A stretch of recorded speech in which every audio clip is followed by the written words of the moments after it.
नमस्कार। सुनिए जरा, मैं आपका स्वागत है। मेरा नाम है रोहित दुबे और मैं आपको सुनाने जा रहा हूँ मुंशी प्रेमचंद द्वारा लिखी लघु कथा माँ। आज बंदी छूटकर घर आ रहा है। करुणा ने एक दिन पहले ही घर लीप पोत रखा था। इन 3 वर्षों में उसने कठिन तपस्या करके जो 10-5 रुपए जमा करने रखे थे, वह सब पति के सत्कार और स्वागत की तैयारियों में खर्च कर दिए।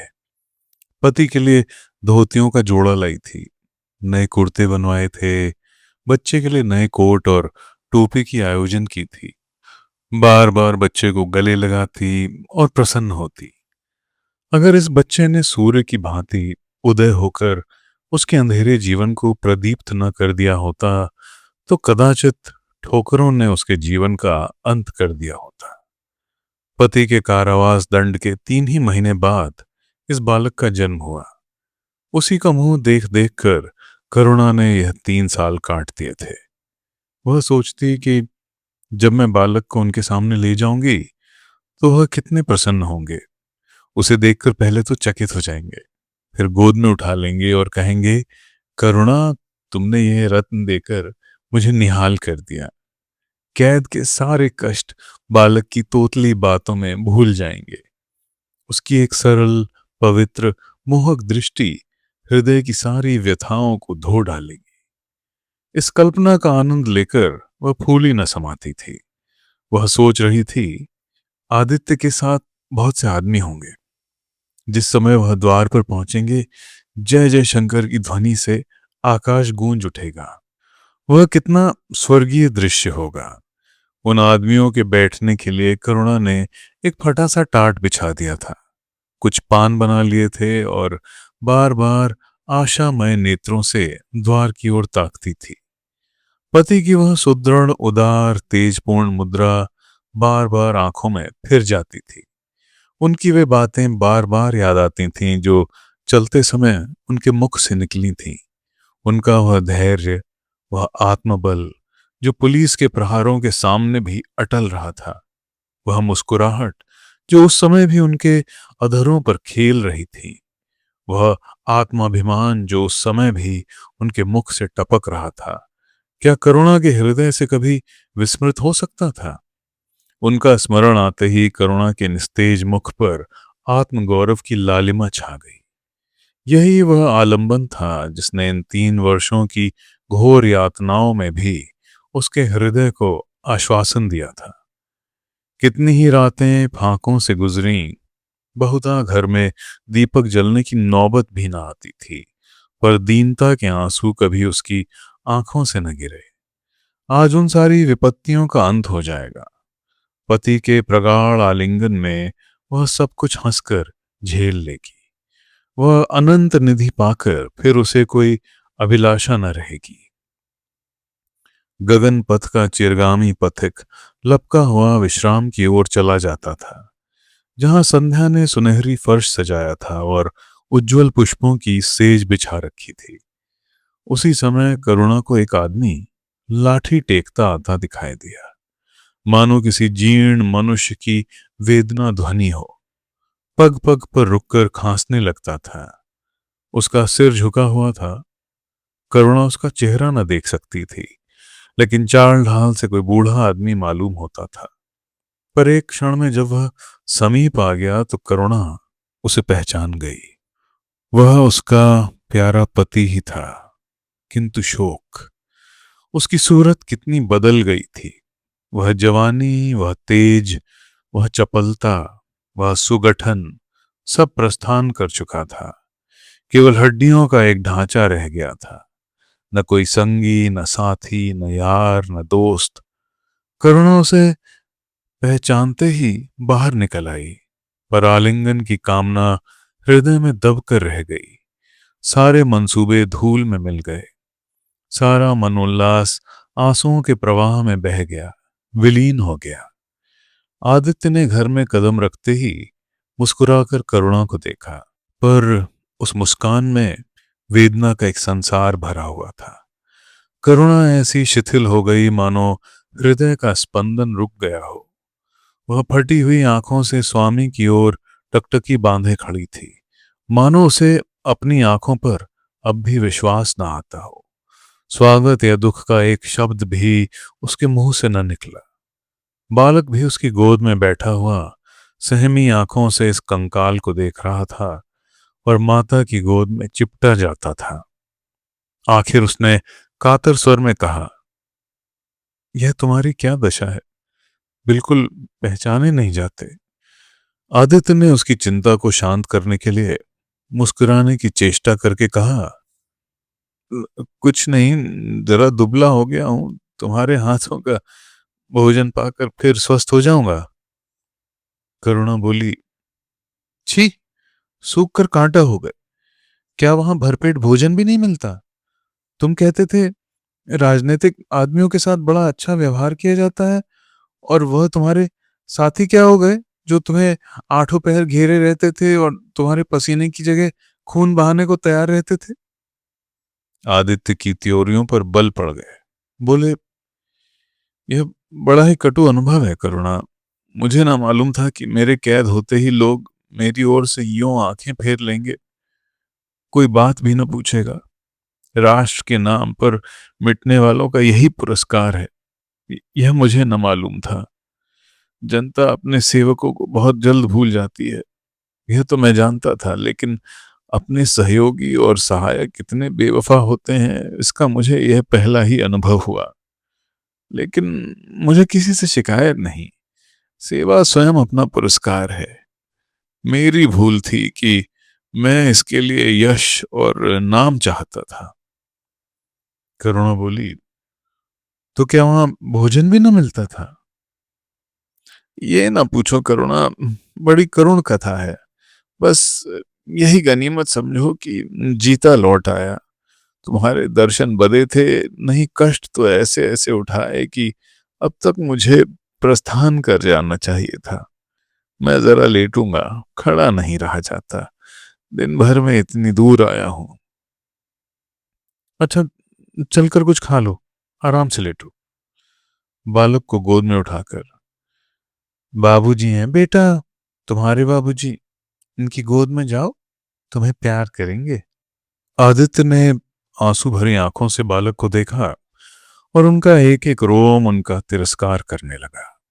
अपनी जीर्ण दशा पर उन्हें कभी इतना दुख न हुआ था।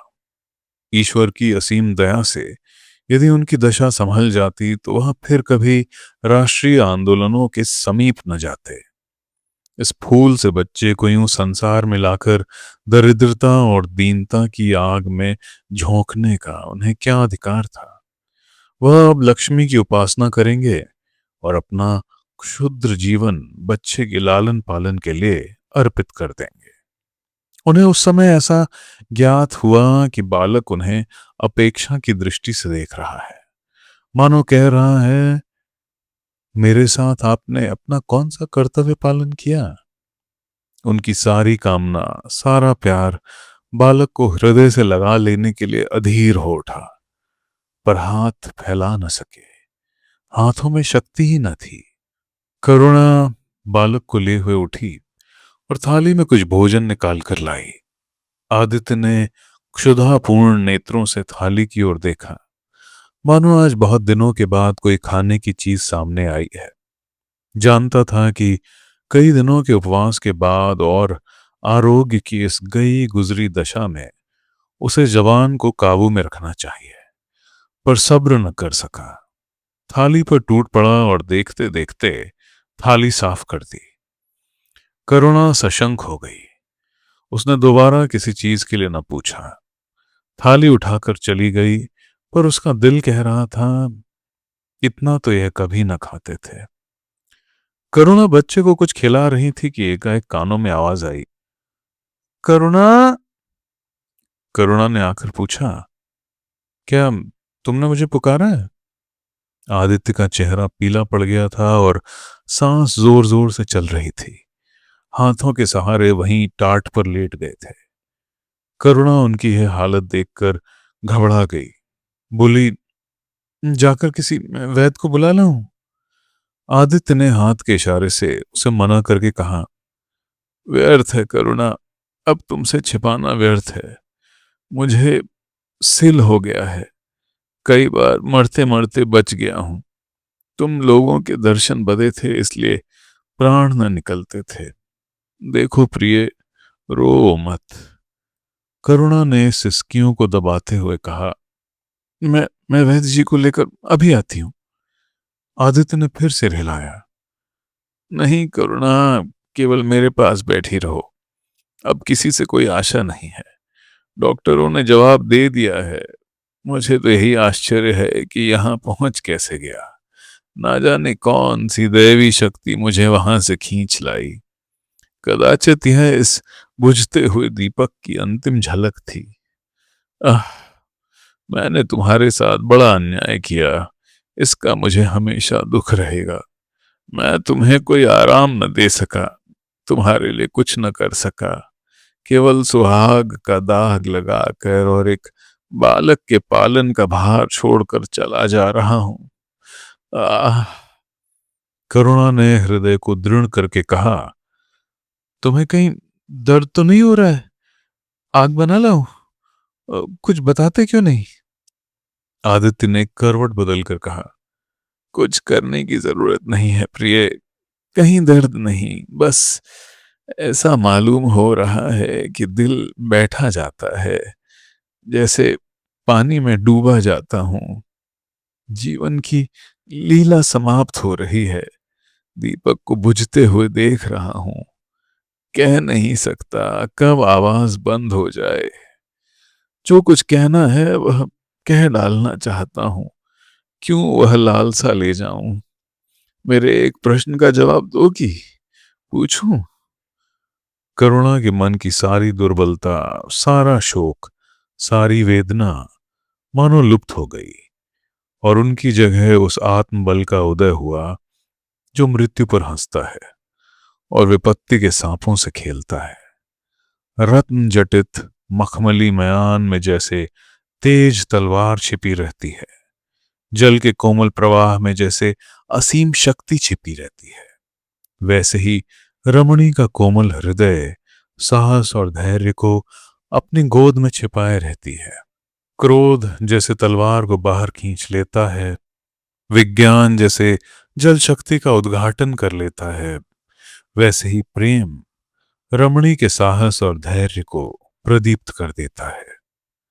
करुणा ने पति के सिर पर हाथ रखते हुए कहा। हाँ, पूछते क्यों नहीं प्यारे? आदित्य ने करुणा के हाथों के कोमल स्पर्श का अनुभव करते हुए कहा। तुम्हारे विचार में मेरा जीवन कैसा था? बधाई के योग्य।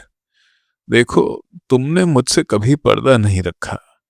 इस समय भी स्पष्ट ही कहना, तुम्हारे विचार में मुझे अपने जीवन पर हंसना चाहिए या रोना चाहिए? करुणा ने उल्लास के साथ कहा। ये प्रश्न क्यों करते हो प्रीतम? क्या मैंने तुम्हारी कभी उपेक्षा की है? तुम्हारा जीवन देवताओं का सा जीवन था, निस्वार्थ, निर्लिप्त और आदर्श। विघ्न बाधाओं से तंग आकर मैंने तुम्हें कितनी ही बार संसार की ओर खींचने की चेष्टा की है, पर उस समय भी मैं मन में जानती थी कि मैं तुम्हें ऊंचे आसन से गिरा रही हूं। अगर तुम माया मोह में फंसे होते, कदाचित मेरे मन को अधिक संतोष होता, लेकिन मेरी आत्मा को वह गर्व और उल्लास न होता जो इस समय हो रहा है। मैं अगर किसी को बड़े से बड़ा आशीर्वाद दे सकती हूं तो वह यही होगा कि उसका जीवन तुम्हारे जैसा हो। यह कहते कहते करुणा का आभाहीन मुखमंडल ज्योतिर्मय हो गया, मानो उसकी आत्मा दिव्य हो गई हो।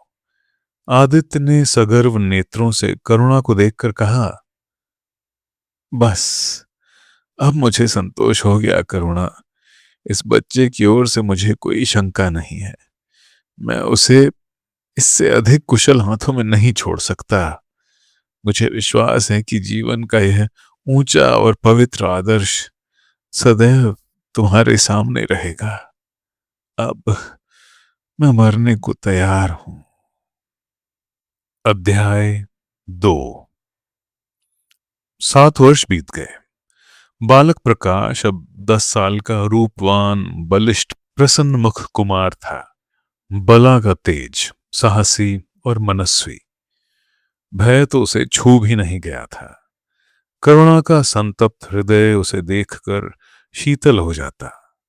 संसार करुणा को अभागिनी और दीन समझे, वह कभी भाग्य का रोना नहीं रोती। उसने उन आभूषणों को बेच डाला जो पति के जीवन में उसे प्राणों से भी प्रिय थे, और उस धन से कुछ गायें और भैंसें मोल ली। वह कृषक की बेटी थी और गोपालन उसके लिए कोई नया व्यवसाय न था। इसी को उसने अपनी जीविका का साधन बनाया। विशुद्ध दूध कहाँ मैसर होता है, सब दूध हाथों हाथ बिक जाता। करुणा को पहर रात से पहर रात तक काम में लगा रहना पड़ता, पर वह प्रसन्न थी। उसके मुख पर निराशा या दीनता की छाया नहीं, संकल्प और साहस का तेज है। उसके एक एक अंग से आत्मगौरव की ज्योति सी निकल रही है। आंखों में एक दिव्य प्रकाश है, गंभीर, अथाह और असीम। सारी वेदनाएं, वैधव्य का शोक और विधि का निर्दय प्रहार, सब उस प्रकाश की गहराई में विलीन हो गया है। प्रकाश पर वहां जान देती है।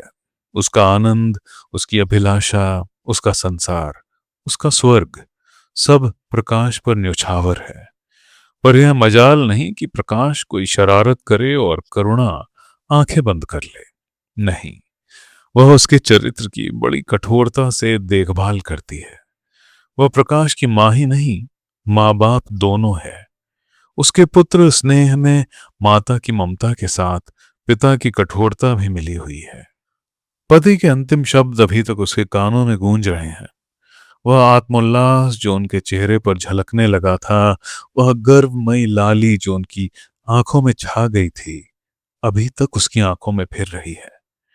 निरंतर पति चिंतन ने आदित्य को उसकी आंखों में प्रत्यक्ष कर दिया है। वह सदैव उनकी उपस्थिति का अनुभव किया करती है। उसे ऐसा जान पड़ता है कि आदित्य की आत्मा सदैव उसकी रक्षा करती रहती है। उसकी यही हार्दिक अभिलाषा है कि प्रकाश जवान होकर पिता का पदगामी हो। संध्या हो गई थी। एक भिखारन द्वार पर आकर भीख मांगने लगी। करुणा उस समय गऊओं को सानी दे रही थी। प्रकाश बाहर खेल रहा था। बालक ही तो। शरारत सूझी, घर में गया और कटोरे में थोड़ा सा भूसा लेकर बाहर निकला। भिखारन ने अपनी झोली फैला दी। प्रकाश ने भूसा उसकी झोली में डाल दिया और जोर जोर से तालियां बजाता हुआ भागा। भिखारन ने अग्निमय नेत्रों से देखकर कहा, वाह रे लाडले, मुझसे हंसी करने चला है। यही माँ बाप ने सिखाया है, तब तो खूब कुल का नाम जगाओगे। करुणा उसकी बोल सुनकर बाहर निकल आई और पूछा, क्या है माता, किसे कह रही हो? भिखारन ने प्रकाश की तरफ इशारा करके कहा, ओ, तुम्हारा लड़का है ना? देखो, कटोरे में भूसा भरकर मेरी झोली में डाल गया है। चुटकी भर आटा था, वो भी मिट्टी में मिल गया। कोई इस तरह दुखियों को सताता है? सबके दिन एक से नहीं रहते। आदमी को घमंड न करना चाहिए। करुणा ने कठोर स्वर में पुकारा, प्रकाश। प्रकाश लज्जित ना हुआ, अभिमान से सिर उठाए हुए आया और बोला, ये हमारे घर भीख मांगने क्यों आई है? कुछ काम क्यों नहीं करती? करुणा ने उसे समझाने की चेष्टा करके कहा, शर्म तो आती नहीं, उल्टे और आंखें दिखाते हो। शर्म क्यों आए? ये क्यों रोज भीख मांगने आती है? हमारे यहाँ क्या कोई चीज मुफ्त आती है? तुम्हें कुछ न देना था तो सीधे से कह देते जाओ। तुमने ये शरारत क्यों की? उसकी आदत कैसे छूटती फिर? करुणा ने बिगड़ कर कहा, तुम अब पिटोगे मेरे हाथों। पिटूंगा क्यों? आप जबरदस्ती पीटेंगी? दूसरे मुल्कों में अगर कोई भीख मांगे तो कैद कर लिया जाए, यह नहीं कि उल्टे भिखमंगों को और शह दिया जाए। करुणा ने कहा, जो अपंग है वो कैसे काम करे? तो जाकर डूब मरे, जिंदा क्यों रहती है? प्रकाश के इस जवाब पर करुणा निरुत्तर हो गई। बुढ़िया को तो उसने आटा दाल देकर विदा किया, किंतु प्रकाश का कुतर्क उसके हृदय में फोड़े के समान टीसता रहा। इसने यह धृष्टता, यह अभिनय कहाँ सीखा? रात को भी उसे बार बार यही ख्याल सताता रहा। आधी रात के समीप एकाएक प्रकाश की नींद टूटी तो देखा लालटेन जल रही है और करुणा बैठी रो रही है। उठ बैठा और बोला, अम्मा, अभी तुम सोई नहीं? करुणा ने मुंह फेर कर कहा, नींद नहीं आई। तुम कैसे जाग गए? प्यास तो नहीं लगी है? नहीं अम्मा, ना जाने क्यों आंख खुल गई। मुझसे आज बड़ा अपराध हुआ अम्मा। करुणा ने उसके मुख की ओर स्नेह के नेत्रों से देखा। मैंने आज बुढ़िया के साथ बड़ी नटखटी की, मुझे क्षमा करो, फिर कभी ऐसी शरारत नहीं करूंगा। यह कहकर वह रोने लगा। करुणा ने स्नेहाद्र होकर उसे गले लगा लिया और उसके कपोलों का चुंबन करके बोली, बेटा, मुझे खुश करने के लिए कह रहे हो या तुम्हारे मन में सचमुच पछतावा हो रहा है? प्रकाश ने सिसकते हुए कहा, नहीं अम्मा, मुझे दिल से अफसोस हो रहा है। अब की वो बुढ़िया आएगी ना तो मैं उसे बहुत से पैसे दूंगा। करुणा का हृदय मतवाला हो गया। ऐसा जान पड़ा आदित्य सामने खड़े बच्चे को आशीर्वाद दे रहे थे और कह रहे थे, करुणा, शोभ मत कर, प्रकाश अपने पिता का नाम रोशन करेगा, तेरी संपूर्ण कामनाएं पूरी हो जाएंगी। अध्याय 3। लेकिन प्रकाश के कर्म और वचन में मेल न था और दिनों के साथ उनके चरित्र का यह अंग प्रत्यक्ष होता जाता था। ज़हीन था ही, विश्वविद्यालय से उसे वजीफे मिलते थे। करुणा भी उसकी यथेष्ट सहायता करती रहती थी, फिर भी उसका खर्च पूरा न पड़ता था। यह मितव्ययिता और सरल जीवन पर विद्वता से भरे हुए व्याख्यान दे सकता था, पर उसका रहन सहन फैशन के अंधभक्तों से जौ भर भी घटकर न था। प्रदर्शन की धुन हमेशा सवार रहती थी। उसके मन और बुद्धि में निरंतर द्वंद्व होता रहता था। मन जाति की ओर था, बुद्धि अपनी ओर। बुद्धि मन को दबाए रखती थी, उसके सामने मन की एक न चलती थी। जाति सेवा ऊसर की खेती है, वहां बड़े से बड़े उपहार जो मिल सकता है, वह है गर्व और यश, पर वह भी स्थायी नहीं, इतना अस्थिर कि एक क्षण में जीवन भर की कमाई पर पानी फिर सकता है। अतएव उसका अंतःकरण अनिवार्य वेग के साथ विलासमय जीवन की ओर झुकता था, जहां तक कि धीरे धीरे उसे त्याग और निग्रह से घृणा होने लगी। वह दुर्वस्था और दरिद्रता को हेय समझता था। उसके हृदय न था, भाव न थे, केवल मस्तिष्क था। मस्तिष्क में दर्द कहाँ, दया कहाँ? वह तो तर्क है, हौसला है, मंसूबे हैं। सिंध में बाढ़ आई, हजारों आदमी तबाह हो गए। विद्यालय ने वहां एक सेवा समिति भेजी। प्रकाश के मन में द्वंद्व होने लगा, जाऊं या ना जाऊं। इतने दिनों अगर वह परीक्षा की तैयारी करे तो प्रथम श्रेणी में पास हो। चलते समय उसने बीमारी का बहाना कर दिया। करुणा ने लिखा, तुम सिंध न गए इसका मुझे खेद है। तुम बीमार रहते हुए भी वहां जा सकते थे। समिति में चिकित्सक भी तो थे। प्रकाश ने पत्र का उत्तर न दिया। उड़ीसा में अकाल पड़ा, प्रजा मक्खियों की तरह मरने लगी। कांग्रेस ने पीड़ितों के लिए मिशन तैयार किया। उन्हीं दिनों विद्यालय के इतिहास के छात्रों को ऐतिहासिक खोज के लिए लंका भेजने का निश्चय किया। करुणा ने प्रकाश को लिखा, तुम उड़ीसा जाओ। किंतु प्रकाश लंका जाने को लालायित था। वह कई दिन इसी दुविधा में रहा। अंत को सिलोन ने उड़ीसा पर विजय पाई। करुणा ने अब की उसे कुछ न लिखा, चुपचाप रोती रही।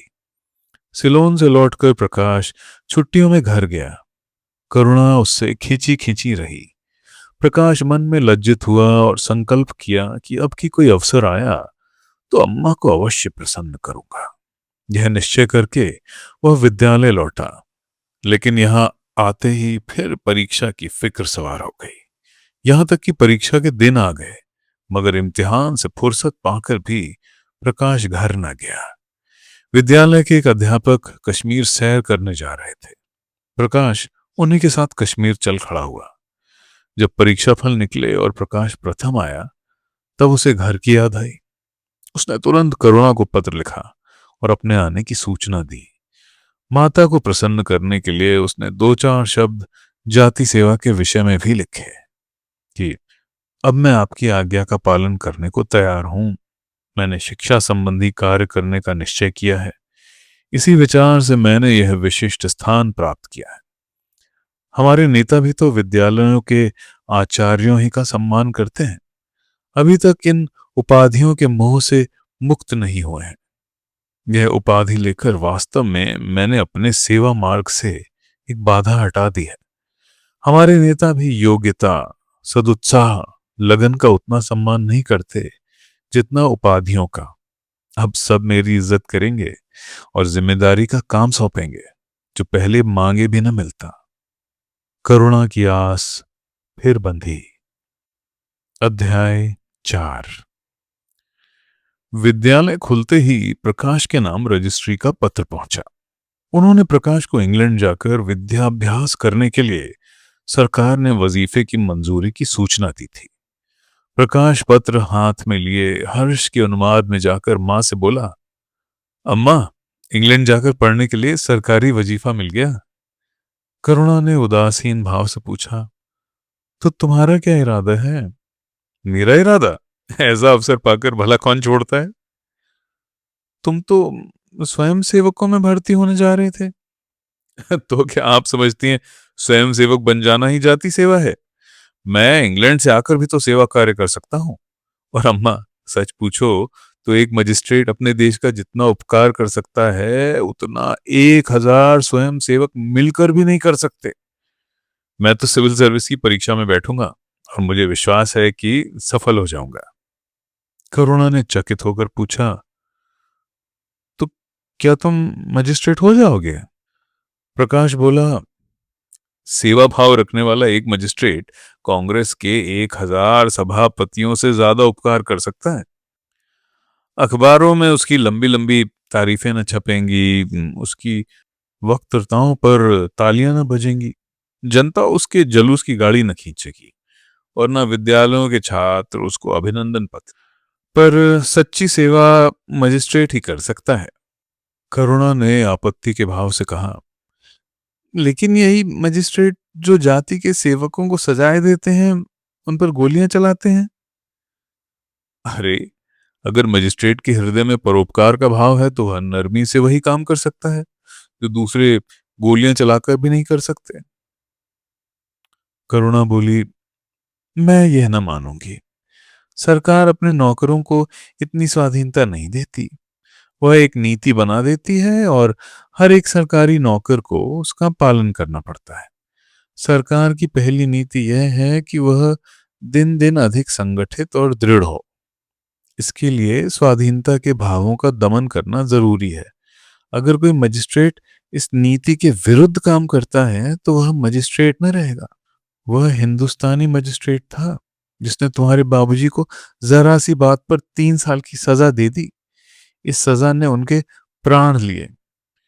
बेटा, मेरी इतनी बात मानो, सरकारी पदों पर न गिरो। मुझे यह मंजूर है कि तुम मोटा खाकर और मोटा पहनकर अपने देश की कुछ सेवा करो, इसके बदले कि तुम हाकिम बन जाओ और शान से जीवन बिताओ। यह समझ लो कि जिस दिन तुम हाकिम की कुर्सी पर बैठोगे उस दिन से तुम्हारा दिमाग हाकिमों सा हो जाएगा। तुम यही चाहोगे कि अफसरों में तुम्हारी नेकनामी और तरक्की हो। एक गंवारू मिसाल लो। लड़की जब तक मैके में कुंवारी रहती है वो अपने को उसी घर का समझती है, लेकिन जिस दिन ससुराल चली जाती है वह अपने घर को दूसरों का घर समझने लगती है। माँ बाप भाई बंद सब वहीं रहते हैं, लेकिन वह घर अपना नहीं रहता। यही दुनिया का दस्तूर है। प्रकाश ने खींच कर कहा, अरे तो क्या आप यही चाहती हैं कि मैं जिंदगी भर चारों तरफ ठोकरे खाता फिरूं? करुणा कठोर नेत्रों से देखकर बोली, अगर ठोकर खाकर आत्मा स्वाधीन रह सकती है तो मैं कहूंगी ठोकर खाना अच्छा है। प्रकाश ने निश्चयात्मक भाव से पूछा, तो आपकी यही इच्छा है? करुणा ने उसी स्वर में उत्तर दिया, हाँ, मेरी यही इच्छा है। प्रकाश ने कुछ जवाब ना दिया, उठकर बाहर चला गया और तुरंत रजिस्ट्रार को इनकारी पत्र लिख भेजा। मगर उसी क्षण से मानो उसके सिर पर विपत्ति ने आसन जमा लिया। विरक्त और विमन अपने कमरे में पड़ा रहता, न कहीं घूमने जाता न किसी से मिलता। मुंह लटकाए भीतर आता, दो चार कौर खाता और फिर बाहर चला जाता। यहां तक कि एक महीना गुजर गया। न चेहरे पर वह लाली रही न वह ओज। आंखें अनाथों के मुख की भांति याचना से भरी हुई। होंठ हंसना भूल गए, मानो इस इनकारी पत्र के साथ उसकी सारी सजीवता, सारी चपलता, सारी सरसता विदा हो गई। करुणा उसके मनोभाव समझती थी और उसके शोक को भुलाने की चेष्टा करती थी, पर रूठे देवता प्रसन्न न होते थे। आखिर एक दिन उसने प्रकाश से कहा, बेटा, अगर तुमने विलायत जाने की ठान ली है तो चले जाओ, मैं मना ना करूंगी। मुझे खेद है कि मैंने तुम्हें रोका। अगर मैं जानती कि तुम्हें इतना आघात पहुंचेगा तो कभी नहीं रोकती। मैंने तो केवल एक विचार से रोका था कि तुम्हें जाति सेवा में मग में देखकर तुम्हारे बाबूजी की आत्मा प्रसन्न होगी। उन्होंने चलते समय यह वसीयत की थी। प्रकाश ने रुखाई से जवाब दिया, अब क्या जाऊंगा? इनकारी खत लिख चुका। मेरे लिए कोई अब तक बैठा थोड़ा ही होगा।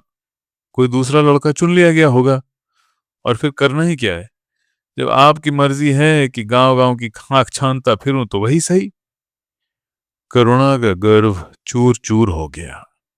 इस अनुमति से उसने बाधा का काम लेना चाहा था, पर सफल न हुई।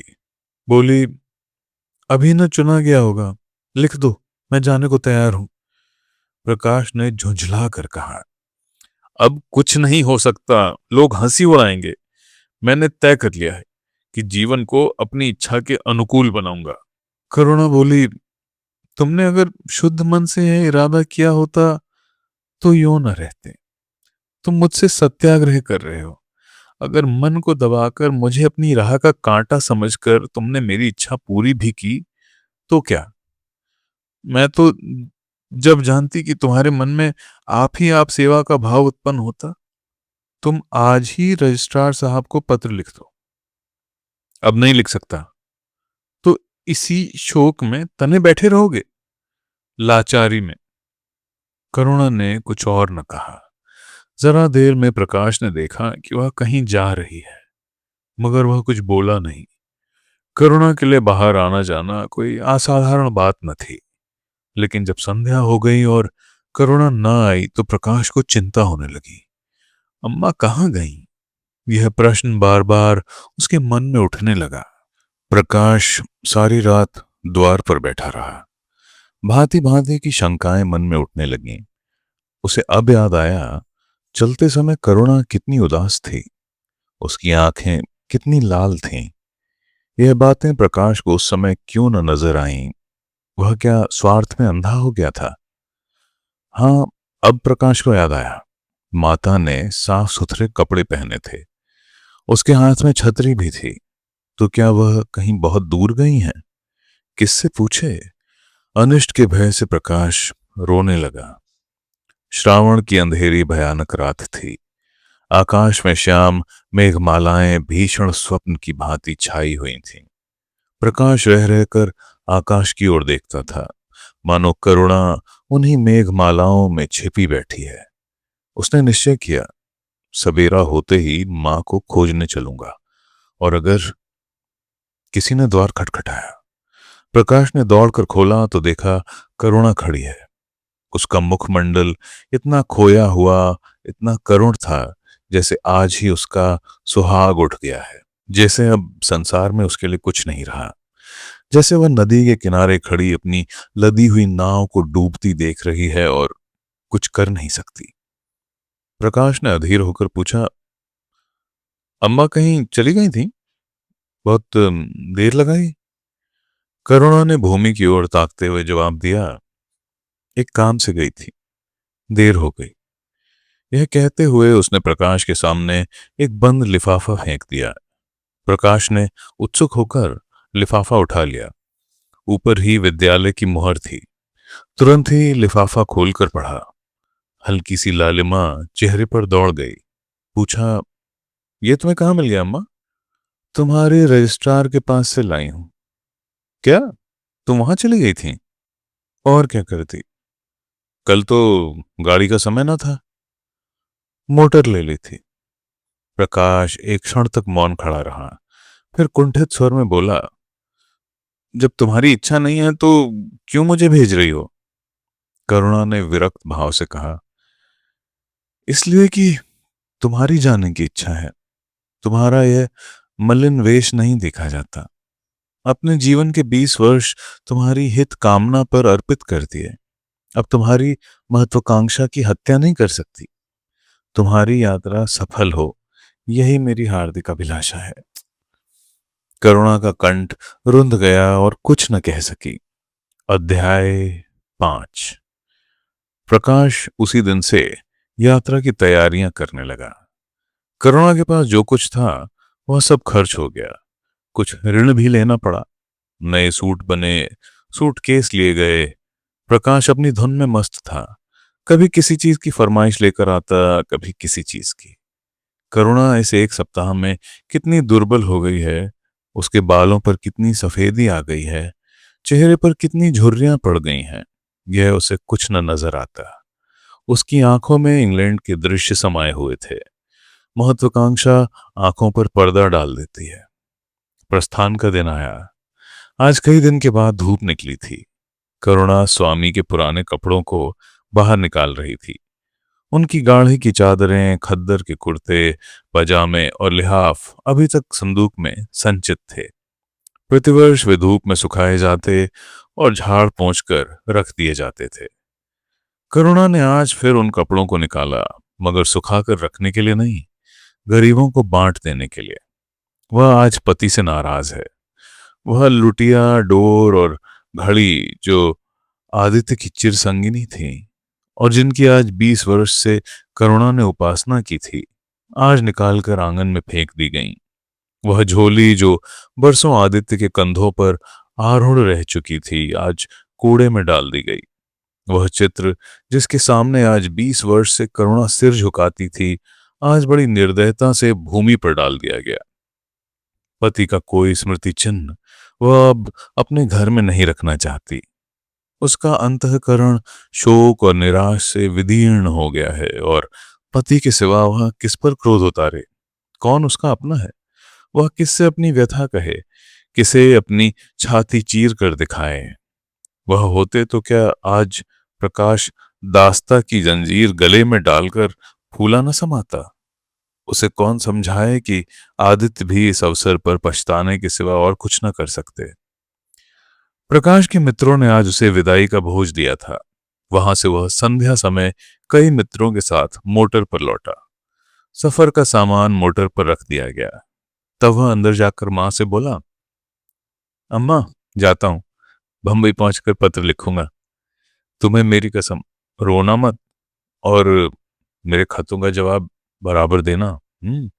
जैसे किसी लाश को बाहर निकालते समय संबंधियों का धैर्य छूट जाता है, रुके हुए आंसू निकल पड़ते हैं और शोक की तरंगें उठने लगती हैं, वही दशा करुणा की हुई। कलेजे में एक हाहाकार हुआ जिसने उसकी दुर्बल आत्मा के एक एक अणु को कंपा दिया। मालूम हुआ पांव पानी में फिसल गया है और मैं लहरों में बही जा रही हूं। उसके मुख से शोक या आशीर्वाद का एक शब्द भी न निकला। प्रकाश ने उसके चरण छुए, अश्रुजल से माता के चरणों को पखारा, फिर बाहर चला गया। करुणा पाषाण मूर्ति की भांति खड़ी थी।